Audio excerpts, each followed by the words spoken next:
So the other thing I think that's worth saying about that clip, the Kokoroko performance of Abusi Junction, is something which sits behind it, which is about space, which is the fact that an organisation called Tomorrow's Warriors made space for young musicians to do their thing.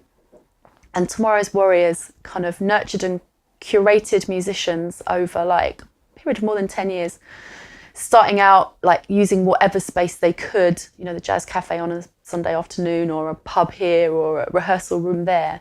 And eventually were kind of given space in the South Bank Centre, a big kind of public building.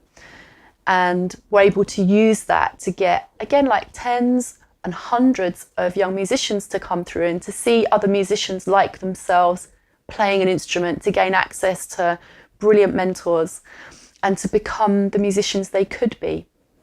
So again, another example of people using space and making space so that people can express themselves, see themselves reflected, tell their stories.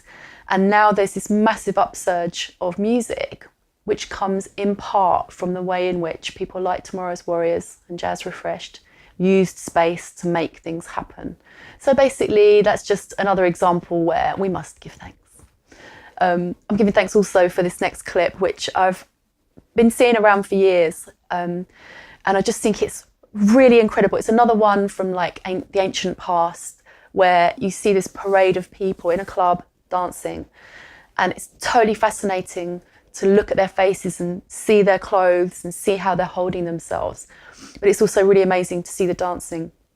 So this was shot in, I believe, 1986, I believe at the PSV Club in Hume, Moss Side, Manchester. And it's the early days of house music, but it's not necessarily what you expect. Because in Manchester, in the north, where house music first really took root in this country, it was adopted by the dancers. And it kind of came off the back of like the jazz dance scene. So the dancers in here they have moves. And there's also Foot Patrol, who were a dance crew, who you'll also see a little bit later in the clip. So it's just like really another incredible moment in time which shows something about the culture which we still celebrate today. It actually looks really, really timeless.